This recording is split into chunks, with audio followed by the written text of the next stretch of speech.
पकड़ा देखो, लेकिन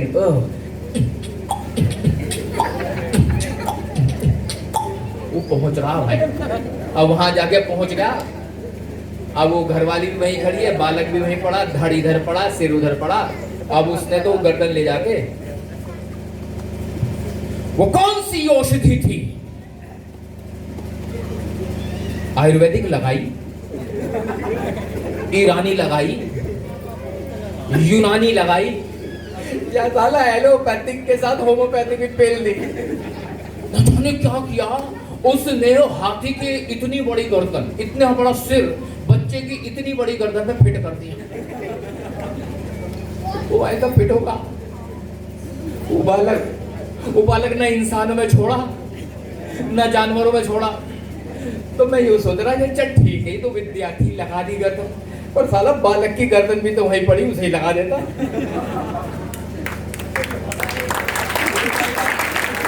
वो भी तो वहीं पड़ी थी, उसे ही सेट कर देता। अगर इतना बड़ा वैज्ञानिक था तो उसे सेट कर देता। एक एक्सपेरिमेंट करते हैं, मान के चलो यहाँ कोई कुत्ता घूम रहा हो, वो कुत्ते की गर्दन काटो और मेरी गर्दन काटो। अब मेरी गर्दन कुत्ते को लगाओ, कुत्ते की गर्दन मेरे लगाओ, बताओ लग जाएगी? नहीं लगी। चलो माना लग भी गई। अब तुम्हारे यहाँ ये मानो ये सतीश की गर्दन है, कुत्ते की गर्दन लगी है, और आवाज तो कुत्ते वाली आनी चाहिए ना। और वो टीवी पे साला ऐसे बोला है जैसे आदमी बोल रहा हो पूरा। अगर वो हाथी की भाषा बोलता फिर भी समझ में आ रहा, वो हाथी तो बोल ही ना रहा, वो तो संस्कृत बोले, वो तो वेद मंत्र बोलते हैं भैया। और कहां से भाई, कुदरत ने हाथी को इंसानों के जैसे बोलने की क्षमता नहीं दी, उसमें कहां से आ गई इतना बड़ा डाकदर है? जैसा मौलवी आविल बोले, तबीज बांधे, घंटे बांधे, पीने के तबीजे, लगाने के तबीजे लगे। कैसे हुई किसी को कुछ नहीं पता। पागल बनाने का सौदा है नहीं है, मूर्ख बनाने का बिल्कुल तैयार कर रखा है। मैं ये बता रहा हूं, हमारे लोग इस पाखंड में फंस करके शिक्षा से दूर होते जा रहे हैं। परिणाम ये हो रहा है कि हमारे बच्चे पढ़ने के बजाय उन सभी अंधविश्वासों में अपना समय लगा देते हैं जो कीमती समय हमें शिक्षा में लगाना था। फिर परिणाम क्या होता है? हमें सफलता प्राप्त नहीं होती और इतने घटिया रीति रिवाजों में फंसे में आज भी। मैं गाजियाबाद का हूं तो वहां एक अजीब सी परंपरा है, पता नहीं आपके यहाँ है नहीं, मुझे नहीं पता, आप बता देना अगर है तो। परंपरा ये है कि जैसे चमारों की बात कर रहा हूं मैं, चमारों की, क्योंकि मैं चमार हूं तो मैंने अपने यहाँ देखा। क्या परंपरा है? जब लड़के की शादी होती है तो नव विवाहिता बहू घर आती है, तो जो बहू है वो डायरेक्ट लड़के के घर जाने के बजाय पड़ोसी के घर थोड़ी देर के लिए बैठा देते हैं। ऐसी परंपरा गाजियाबाद में आपके यहाँ है? देखो जी है। अच्छा अब ये बताओ परंपरा है तो क्यों है? यू ना पतो, जे ना पतो, जे मैं बता दूंगा, जे मैं बता रहा हूं। होता क्या था, सैकड़ों साल पहले, सैकड़ों क्या 60-70 साल पहले भी, और आज भी गांवों में तो अभी भी हो रहा है। जब आपका परिवार का बेटा किसी लड़की को ब्याह कर लाता था तो उस नव विवाहिता लड़की को हमारे घर जाने की इजाजत नहीं थी। उसे पहले एक रात किसी ठाकुर या ब्राह्मण के घर बितानी होती थी, उसके बाद हमारे घर जाती थी। ये डूब के मरने वाली बात है और हमने प्रथा के रूप में आज भी जिंदा करके रखा हुआ है इसको। तो आपको क्या लगता है ये प्रथा वापस जारी रहनी चाहिए? इससे घटिया प्रथा तो कुछ नहीं हो सकती। इसे कहते थे शुद्धिकरण। आप समझ रहे हो? शुद्धिकरण, मूर्खता का परिचय, मूर्खता का परिचय। जानते हो ये वाली घटना मुझे कब पता चली? मैं एक बार पिलखुआ के किसी गांव में प्रोग्राम ऐसी कैटर कर रहा था। मुझे क्या पता यहाँ कौन कौन बैठे हैं, मैं तो बोल दिया, जो बोल दिया। अच्छा लगे तो भी और बुरा लगे तो भी। ऐसे मैं वहां बोल रहा था बिंदास। तो मुझे क्या पता था, एक ठाकुर औरत बैठी हुई थी, वो खड़ी हुई आ गए, ओ चमट्टे, मुझे कहा, वो इतनी भीड़ में उसने कहा, ओ चमट्टे, तू भी तो हमारा ही बीज है। भाई साहब मेरा पहले तो दिमाग खराब, मैंने कोई जवाब नहीं दिया भीड़ में। मैंने जाके अध्ययन का पढ़ा, पढ़ने के बाद पता चला कि वो औरत उस शुद्धिकरण प्रथा की बात कर रही थी। हमारी बहन बेटियों के साथ ये होता था, अब नहीं। हमारा बाप दादे हो सकते थे उससे बेचारे मजबूर रहे हों, आर्थिक रूप से मजबूर रहे हों, सामाजिक रूप से दबाए गए हों, धार्मिक रूप से पिछाड़े गए हों, शैक्षिक रूप से पिछाड़े गए हों, मनोवैज्ञानिक रूप से उनकी प्रताड़ना की गई हो, लेकिन आज हमारे पास सारी शक्तियां हैं, हम सशक्त हैं। उसके बावजूद भी अगर हम इस तरह की प्रथा का हिस्सा बनते हैं तो हमसे बड़ा मूर्ख कोई नहीं है। तो हमें ये मूर्खता त्यागनी पड़ेगी, हमें ये पाखंड त्यागना पड़ेगा, हमें ये अंधविश्वास त्यागना पड़ेगा। मेरा आपसे वादा है, यकीन जानिएगा, बाबा साहब का एक ही मूल मंत्र अपना लो कि शिक्षित बनो और शिक्षित करो। इसी मूल मंत्र को अपना लो, हमारा उद्धार हो जाएगा। आपके सामने जो लड़का बोल रहा है ना, हो सकता है आपको लग रहा है कि ये बकड़ बकड़ वैसे ही कर रहा है, ऐसे ही नहीं कर रहा हूँ। दुनिया भर का अध्ययन करने के बाद आया हूँ मैं, दुनिया भर का। और किसे चेक करना हो तो मेरी डिग्रियां चेक कर लें। मैंने BCom, MCom, DIM, PGDIM, PGDMM, MBA, diploma railway transportation, PG diploma in training and development, MSO, MA in political science और पीएचडी चल रही है। दुनिया भर की डिग्री लेके तब बताने आया हूं आपको मैं। तो मैं गधा नहीं हो सकता, मैं मूर्ख नहीं हूं। अगर ये सोच रहे हो कि कहीं से पढ़ा ली दो चार बातें और बकवास करने आएंगे ना, ये जो प्रथा बताई है ना मैंने, जो हो रहा है देखा है तो बता रहा हूं। किताबों में तो लिखा भी नहीं है ये, क्योंकि देखा है। मेरे घर में खुद मेरे चाचाओं की शादी हुई थी और मैं छोटा था, तो मेरी चाचियां जो घर में आई थी वो घर में नहीं गई, वो पहले पड़ोसी के घर में बैठी थी। मैं सोचता था ये पड़ोस के घर में क्यों बैठाया उसे। मैंने अपनी दादी से पूछा ऐसा क्यों हो रहा है, कहते भैया चल रही है परंपरा। परंपरा के नाम पे कुछ भी। लेकिन जब अध्ययन करना शुरू किया तो बातें समझ में आई। एक आखिरी बात कहकर अपनी बात समाप्त करूंगा। एक कपिलवस्तु, जब बुद्धकालीन भारत था उसकी बात कर रहा हूं। कपिलवस्तु में एक बहुत बड़ा दलदल था। अब किसी वजह से उसमें एक हाथी फंस गया। हाथी इस कदर फंस गया कीचड़ में कि धीरे धीरे वो हाथी अब कीचड़ में फंसता जा रहा है। अब साहब गांव के लोग इकट्ठे हो गए, बड़ा प्रयास करा कि इस हाथी को निकाला जाए। रस्सियां बांधी, हाथी नहीं निकल पाया। हाथों से प्रयास करा तो भी हाथी नहीं निकल पाया। अब परिस्थिति ये हो गई कि अगर उसे ज्यादा देर ऐसे छोड़ा गया तो वो मर जाएगा, अंदर फंस जाएगा। अब साहब गांव के सारे लोग इकट्ठे हुए, वो भगवान बुद्ध के पास गए और जाके कहा, हे भगवान, कपिलवस्तु क्षेत्र के उस बड़े दलदल में एक विशालकाय जीव हाथी फंस गया है। वो डूबता ही जा रहा है, उसे हम बचा नहीं पा रहे हैं। बहुत प्रयास किया, रस्सियां डाली, नहीं निकाल पाए। हाथों से प्रयास किया, नहीं निकाल पाए। हे भगवान, कोई मार्ग सुझाएं, कोई ऐसा मार्ग बताएं कि हम उस हाथी को उस कीचड़ से बाहर निकाल सकें। बुद्ध ने कहा, क्या मैं जान सकता हूं कि वह हाथी कौन है? तो उस भीड़ में से एक बड़ा समझदार था आदमी बोला, अजी साहब, वो जो हाथी है ना, वो तो योद्धा है, युद्ध में लड़ने वाला हाथी है।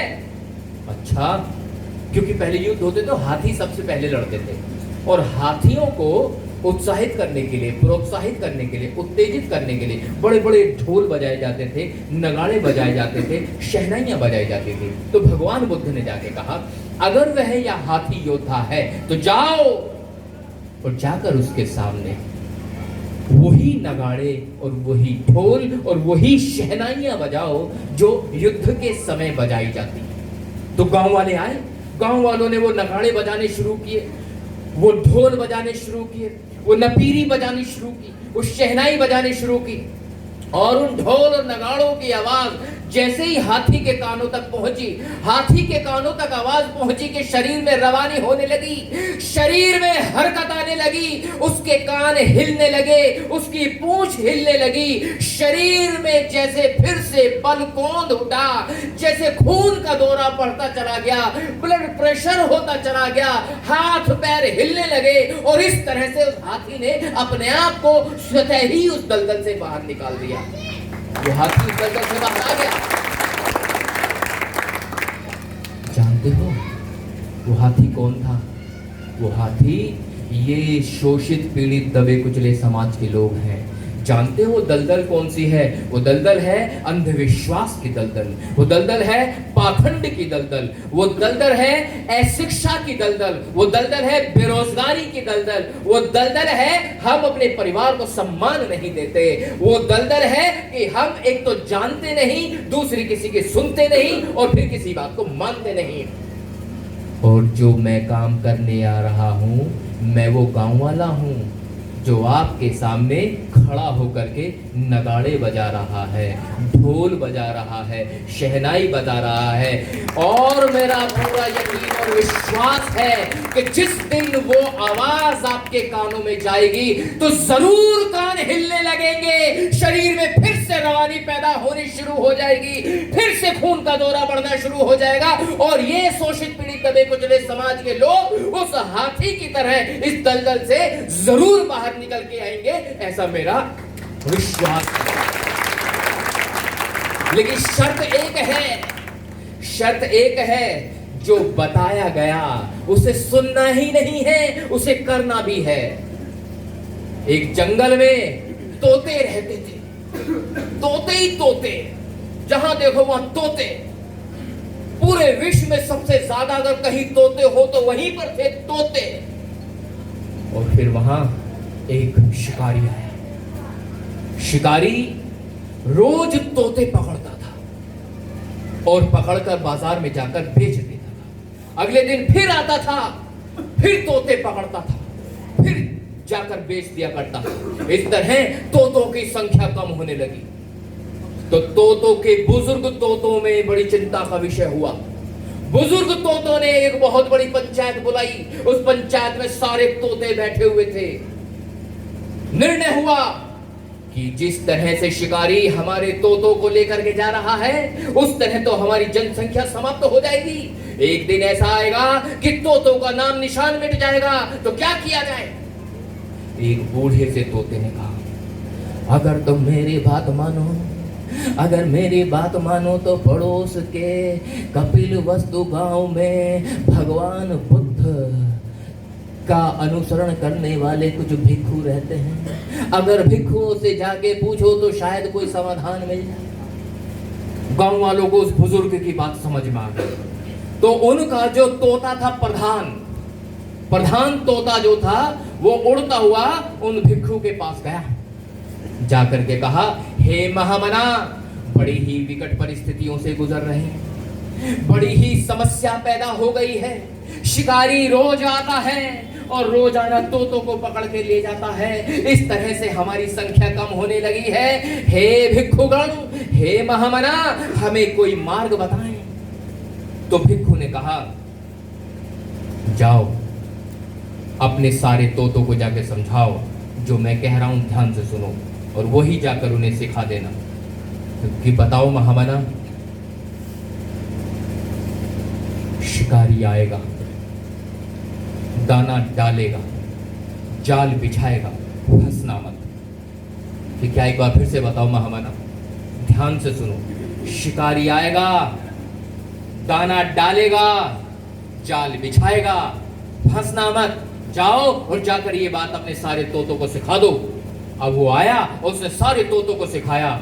शिकारी आएगा, दाना डालेगा, जाल बिछाएगा, फंसना मत। सारे तोतों ने याद कर लिया, सारे तोते याद कर रहे थे। शिकारी आएगा, दाना डालेगा, जाल बिछाएगा, फंसना मत। सारे तोतों ने ये सब कुछ याद कर लिया, रट लिया। फिर एक दिन वापस शिकारी आया। जब शिकारी आया तो सारे तोते बोल रहे थे, शिकारी आएगा, दाना डालेगा, जाल बिछाएगा, फंसना मत। शिकारी घबरा गया कि लगता है तोते समझदार हो गए हैं। शिकारी ने सोचा आज शिकार नहीं करते हैं, फिर किसी और दिन करते हैं। वापिस दूसरे तीसरे दिन शिकारी आया, फिर से उसने सुना शिकारी आएगा, दाना डालेगा, जाल बिछाएगा, फंसना मत। अरे यार बड़ी विकट समस्या हो गई, अगर मैंने तोते नहीं पकड़े तो मेरे घर में पैसा कहां से आएगा। तो अब वो भी उसी भिक्षु के पास गया और उस भिक्षु से पूछा, हे महामना, बड़ी विकट समस्या है। वो तोते तो ये कह रहे हैं कि शिकारी आएगा, दाना डालेगा, जाल बिछाएगा, फंसना मत। तो भिक्षु ने कहा, उनका काम है वो कर रहे हैं, तुम्हारा जो काम है तुम करो। शिकारी वापस आया, शिकारी ने जो है दाना डाला, जाल बिछाया। तोते कह रहे थे शिकारी आएगा, दाना डालेगा, जाल बिछाएगा, फंसना मत। सारे तोते यही कह रहे थे, लेकिन फिर भी शिकारी का दाना चुगने के लिए सारे के सारे तोते जाल कराकर बैठ गए और सारे तोते फंस गए। शिकारी कहने लगा, यार आप तो चमत्कार हो गया, ये तो सारे के सारे तोते फंस गए। अब वो सारे तोतों को लेकर के सबसे पहले उस भिक्षु के पास धन्यवाद अदा करने गया कि भाई धन्यवाद अदा करता हूं। वो गया और जाके पूछा, हे महामना, पहले तो मुझे ये बताओ कि सारे के सारे फंस कैसे गए, क्या कारण था?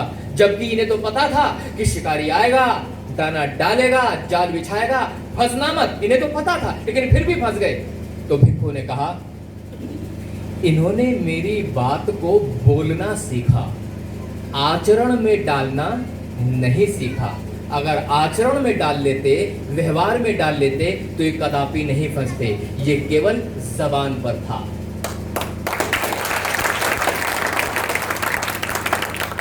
याद रखना, जो मैं बता के जा रहा हूं, अगर तो ये जबान पे ही रहा तो मनुवादी नाम के शिकारी का शिकार आप हो जाओगे। केवल सुनना ही नहीं था और केवल बोलना ही नहीं है, आचरण में लेके आना है। अगर आचरण में लेके आए तो मेरा दावा है कभी भी जाल में नहीं फंसोगे, अन्यथा आपको रोज शिकारी फंसाएगा और रोज लेकर के जाएगा। यही तो परिणाम हुआ। आज देखो सरकार किन लोगों की है ना। काशीराम और बीपी मौर्य ने आके हमें सिखाया था, बताया था, सच सच बताया था कि शिकारी आएगा, दाना डालेगा, जाल बिछाएगा, फंसना मत। सिखा के गए थे और हम सीख गए, लेकिन फिर भी फंस गए। केंद्र में सरकार मनुवादी होगी। आज मेरी बात मान लो, जबान पे नहीं रखना, जहन में उतारना है, आचरण में उतारना है, व्यवहार में उतारना है। मैं उम्मीद करता हूं कि जो मैं बता के जा रहा हूं उसे जरूर हम आचरण में लाएंगे आचरण में। यस और नो? यस और नो? यस और नो? इन्हीं शब्दों के साथ मैं सतीश अपनी बात को यही समाप्त करता हूं। आप सभी का मुझे सुनने के लिए बहुत बहुत साधुवाद। जिंदगी ने दोबारा मौका दे तो फिर से आऊंगा, तब तक के लिए नमो बुद्धाय, जय भीम। एक जय भीम थोड़ी अच्छी वाली कर ले, सतीश बौद्ध वाली जय भीम कर लेते। दोनों हाथ सारे लोग ऊपर करें, दोनों हाथ ऊपर करेंगे मेरे कहने, दोनों हाथ मेरे साथ बोलेंगे, जय भीम, जय भीम, जय भीम। बहुत बहुत साधुवाद। जय भीम, नमो बुद्धाय।